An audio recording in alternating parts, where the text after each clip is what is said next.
Merci, chers membres de la communauté. Merci.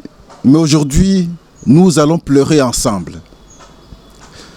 Nous allons pleurer ensemble parce que c'est difficile de voir les images que nous allons vous proposer aujourd'hui, où vos frères et sœurs sont tués comme des animaux. Sont tués comme des animaux. À Goma précisément. Ici, nous irons dans le camp militaire Katindo, où des internés, des malades, des blessés ont été fusillés par les Rwandais. Fusillés. Sans aucune protection. Sans aucune pitié. Et ils ont été ramenés, en tout cas à la morgue de Sebeko, au camp Virunga. Et des événements qui sont passés pas longtemps. Nous sommes aujourd'hui, je crois, c'est le mercredi. Nous sommes mercredi aujourd'hui, je pense.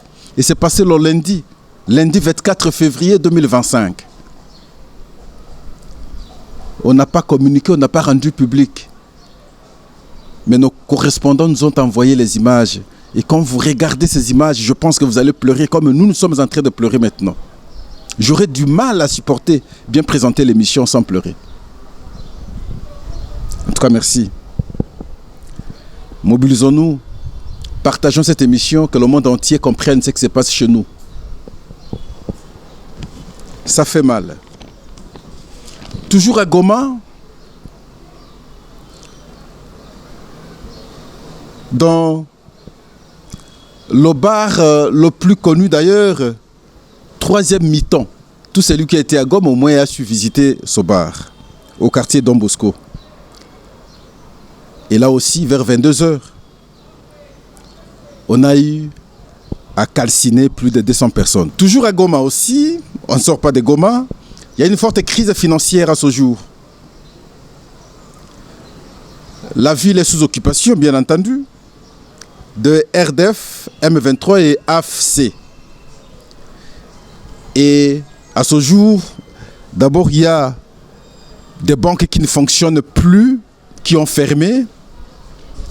Et même quand vous voulez retirer l'argent quelque part, vous n'aurez pas en dollars, c'est un peu en francs, mais le nombre aussi est limité. Les conditions sont très difficiles à ce jour. À travers l'émission, nous allons également vous informer que Virunga, qu'est-ce que nous disons? La ville de Vira est sous contrôle des FARDC.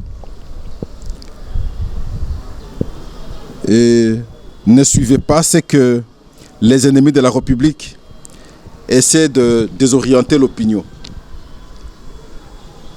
À Bukavu, il y a des jeunes dans le quartier Sens qui ont lapidé et tué un élément de M23 RDF après qu'il ait terrorisé la population. Il y a le gouvernement britannique qui a pris ses sanctions contre le Rwanda. Nous allons l'analyser aussi.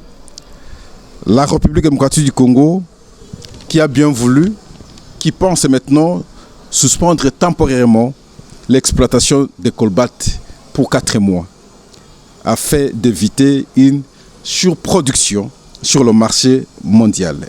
Et voilà, c'est autour de ça que nous allons échanger aujourd'hui, chers membres de la communauté. En tout cas, merci parce que vous continuez à nous faire confiance. Merci.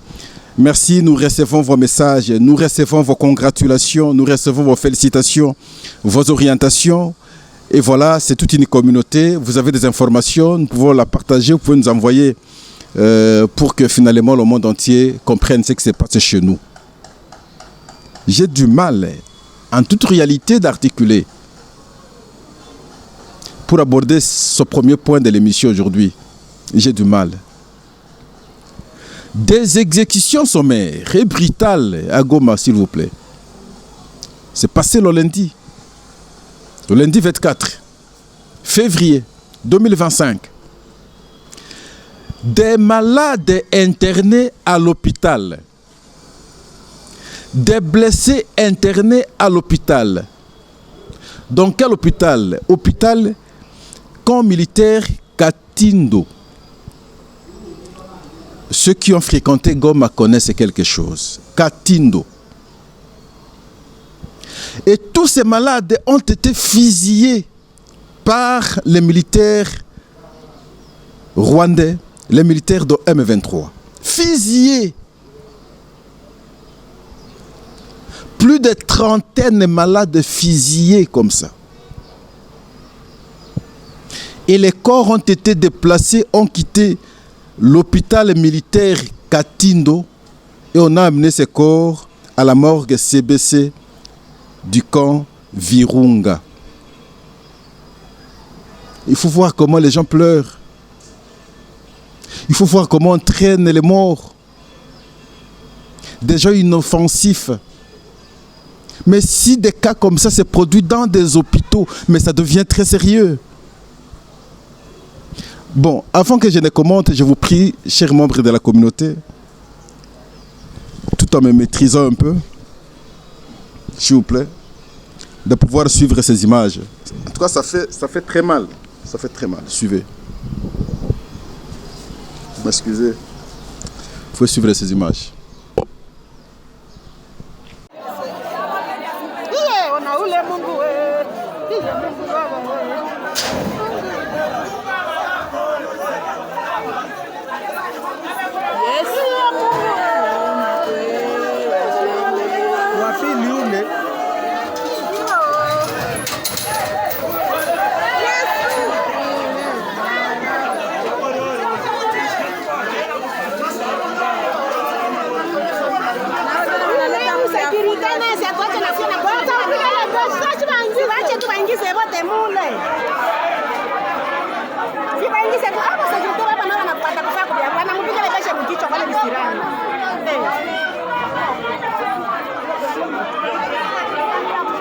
Alikuwa analia tumbo hivi, maana ndio waliwalalisha. Ndio wangewapiga piga hapo sasa.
Hata bombe basi uogopa tena. Hata bombe wanapaswa kufa.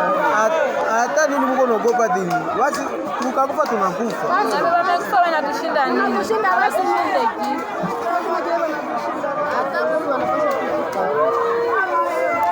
Mimi ningekuwa nao mimi napasha itupa humo hata. Mumesha.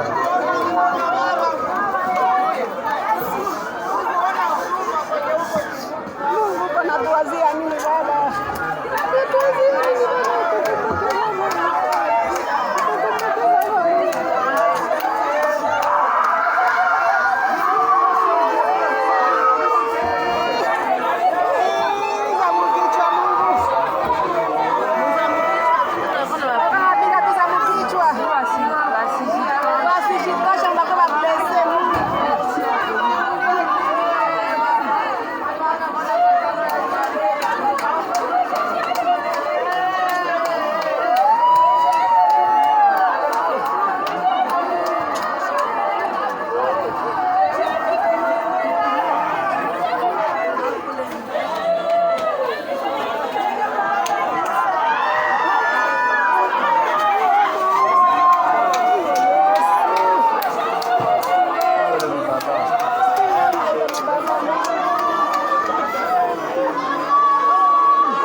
Frank.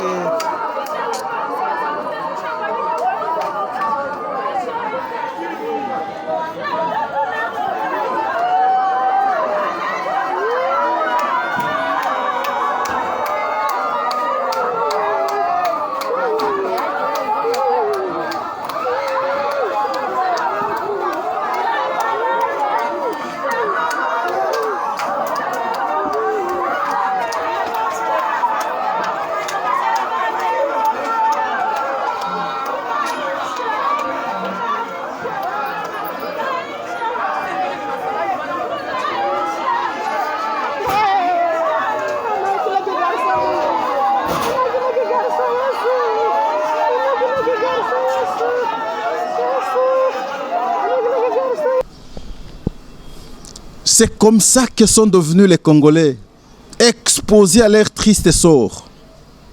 Ne prétendez pas venir libérer les gens en les massacrant de cette façon. Quel genre de libération? Quel genre de libération?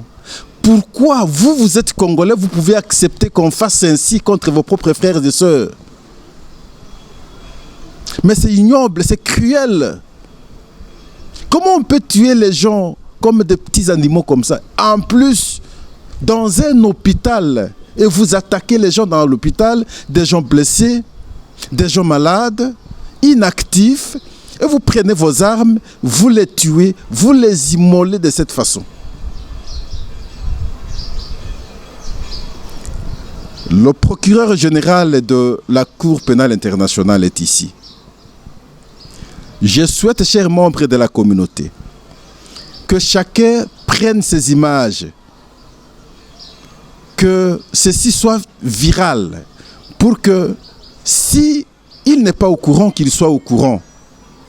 S'il vous plaît, que le monde entier soit informé de ce qui se passe actuellement à Goma. Et dans ces conditions, c'est très déplorable. En tout cas, ça fait mal lorsqu'on doit vivre dans ces conditions. Non,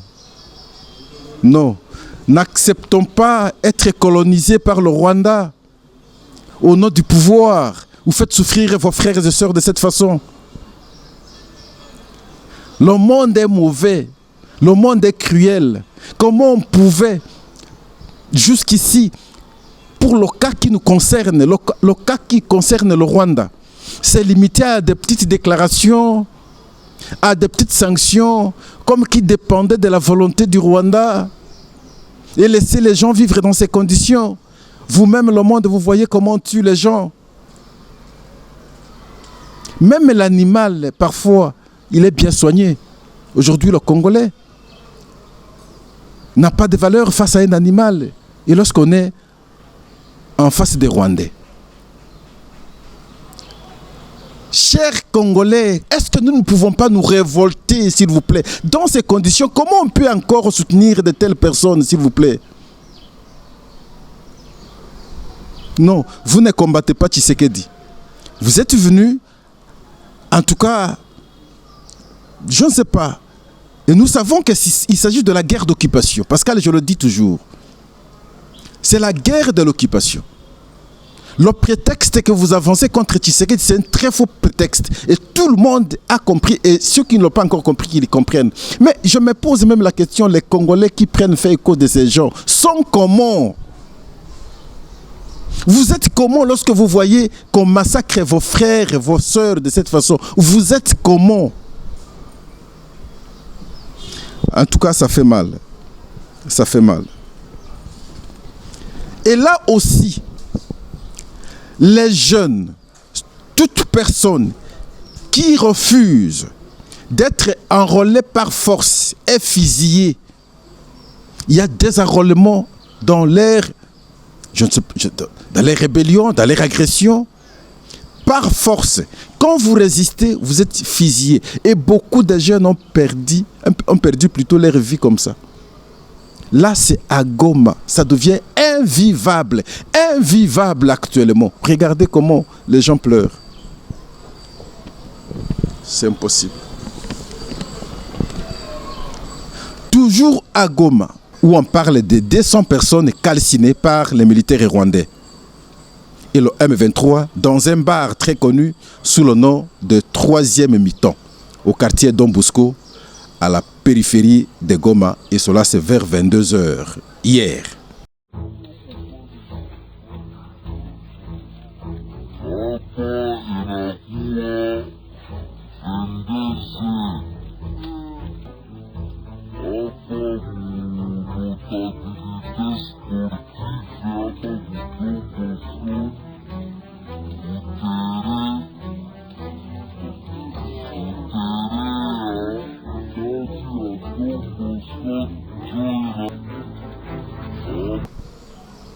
Les conditions sociales sont devenues très difficiles. Beaucoup ne savent plus sortir. Beaucoup de jeunes ne sortent plus parce qu'ils ont peur d'être arrêtés et envoyés par force à pouvoir adhérer à leur mouvement. Et les conditions sont devenues très difficiles. L'argent ne circule pas. Les banques ne sont plus opérationnelles. Les banques commerciales, bien entendu, ne sont plus opérationnelles. Le retrait de l'argent dans des mobiles banking devient très compliqué. Et c'est en francs congolais que vous pouvez avoir 1, 2, 3 francs. Toutes les promesses faites par les envahisseurs, les agresseurs, sont aujourd'hui, en tout cas, des fausses promesses, des promesses fallacieuses, et la population commence à grogner. Ça fait mal, ça fait mal. Vous avez voulu délibérément soumettre votre population dans des conditions difficiles pour vos intérêts personnels, parce que vous voulez assiéger la République démocratique du Congo et parce que vous n'aimez pas Tshisekedi. Ça fait très mal. À Bukavu, comme nous vous avons dit, il y a des jeunes qui se sont révoltés. Et c'est de cette façon que nous devons maintenant encourager. Ils se sont révoltés parce qu'il y a un militaire de M23 qui est venu terroriser pratiquement tout le monde. Parce qu'il n'y a plus la loi. Ils vivent dans la jungle. C'est la loi du plus fort aujourd'hui. Énervant maintenant les jeunes, ils se sont organisés et ils l'ont attrapé dans le quartier Essence jusqu'à le lapider et le tuer.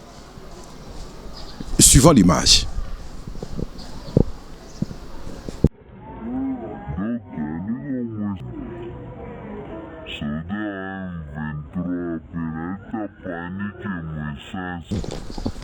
À travers cette émission, nous voulons également aussi vous informer que la ville d'Uvira demeure sous contrôle des FARDC au-delà de tout mensonge, de toute information mensongère qu'on a eu à faire consommer l'opinion.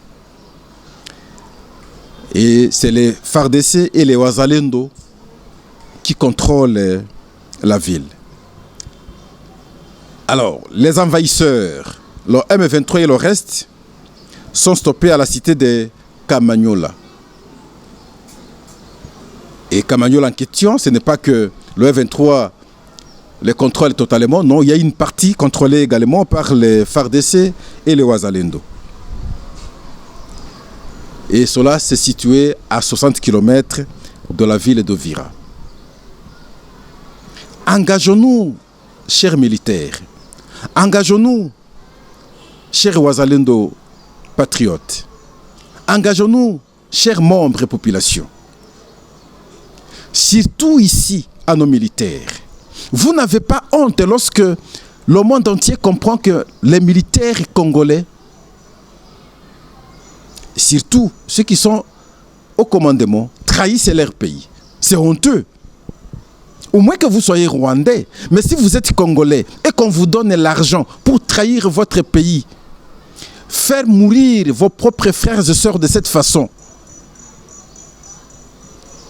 mais vous n'êtes pas différent d'un diable. Vous aurez cet argent pour que ça vous sert à quoi en réalité? Vous aurez perdu votre pays et vous aurez l'argent. L'argent sale, argent du sang. Et contre votre pays. Non, prenez conscience. Prenez conscience et défendez votre pays. Récupérez les parties occupées jusqu'ici par l'ennemi, où la population, vos frères souffrent.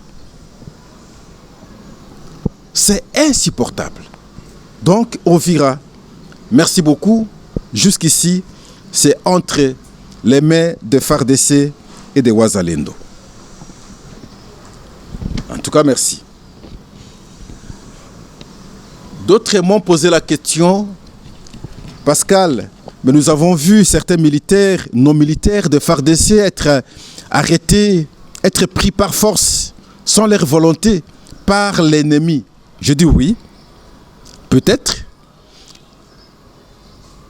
Mais alors, est-ce que l'État congolais continue à les payer? Je dis cette question est compliquée. Parce qu'ils sont partis d'abord sans leur volonté. Comment on peut arrêter le paiement lorsqu'ils ont des familles aussi ici? Et pourtant, ils sont aussi devenus membres de M23. C'est une question très complexe. Mais je pense qu'il faut commencer d'abord par l'identification de ces gens. Identifier également leurs unités. Et lorsqu'ils sont identifiés comme tels, avéré que ils font ceci ou cela, on pourra apprécier la question parce que tout est fait sans leur volonté. C'est à pouvoir apprécier. Et les militaires eux-mêmes savent comment ils peuvent prendre comme décision. Mais sinon, c'est une question complexe quant à nous, parce que ceux-là, visiblement, pourront prendre les armes contre leur pays, sauf s'ils seront, ils vont refuser. Et c'est retourner contre les mêmes qui les ont enrôlés par force. À ce moment-là, nous allons dire, voilà des vrais patriotes. En tout cas, merci. Nous devons informer ici que le gouvernement britannique a suspendu toutes sortes d'aides financières bilatérales directes avec le Rwanda, sauf pour le soutien aux plus pauvres, aux plus vulnérables. Et le Rwanda dit, oui, je prends acte et considère que la Grande-Bretagne a choisi son camp. Donc, j'imagine que la Grande-Bretagne, selon le Rwanda, a choisi le camp de la vérité.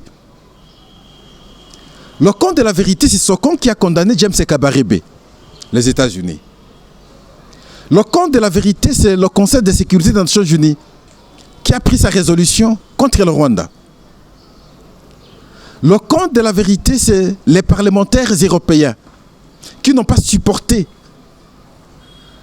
ce comportement qui consiste à violer le droit international, à violer l'intégrité territoriale de notre État. Le camp de la vérité, c'est le camp du Conseil des droits de l'homme des Nations Unies qui ont constaté les multiples violations des droits de l'homme sur la RDC par le M23, par les Rwandais. Le camp, le camp choisi, c'est le camp de la vérité. Parce que la population congolaise est massacrée aujourd'hui, au vu et au su de tout le monde. Le camp de la vérité, c'est ce camp qui comprend que le Rwanda n'a pas de minerais stratégiques et que le Rwanda semble être un pays producteur alors qu'il n'en a pas. Et il vient piller ces minerais sur le sol congolais tout en tuant les Congolais. Ce camp qui comprend ainsi, ce camp est de la vérité. Le camp de mensonge, c'est le camp du Rwanda où le discours a été, en tout cas, fabriqué sur les faits mensongers, sous la couverture du génocide. Ce camp, c'est un camp diabolique qui vide du sang des gens. C'est le camp rwandais. Et vous ne pouvez pas imposer le monde entier à emboîter les pas de vos mensonges parce que simplement vous êtes habitué à vivre dans les mensonges et à travers les sons humains. Et donc, nous disons, certes, les sanctions, les condamnations sont tombées de part en part. Mais on aurait l'impression que ce soit ces sanctions, que ce soit ces condamnations, elles ne sont pas contraignantes. À chaque fois, on dit on veut voir les militaires rwandais quitter le sol congolais immédiatement. Je ne sais pas le concept immédiatement voudrait dire quoi. Je pensais qu'aux heures qui suivent, l'acte devrait poser par le Rwanda. Mais jusqu'à ce jour, le retrait n'est pas effectif. Lorsque le retrait n'est pas effectif, on fait quoi? Et c'est là où je parle du manque des contraintes. On doit quand même avoir des mécanismes d'imposer un tel pays à pouvoir s'incliner. Sinon, un petit pays va défier le monde entier. Sinon, ces actes pourront servir d'exemple pour les autres qui vont dire un jour on peut commettre des violations. Le Rwanda l'a fait. La communauté internationale peut prendre une décision. Souvent, ces décisions sont inefficaces. Les gens le disent. Les gens disent que des résolutions du Conseil de sécurité ne produisent pas d'effet généralement et naturellement. Si c'est ainsi, ça sert à quoi alors d'avoir une organisation qui s'appelle plutôt l'ONU?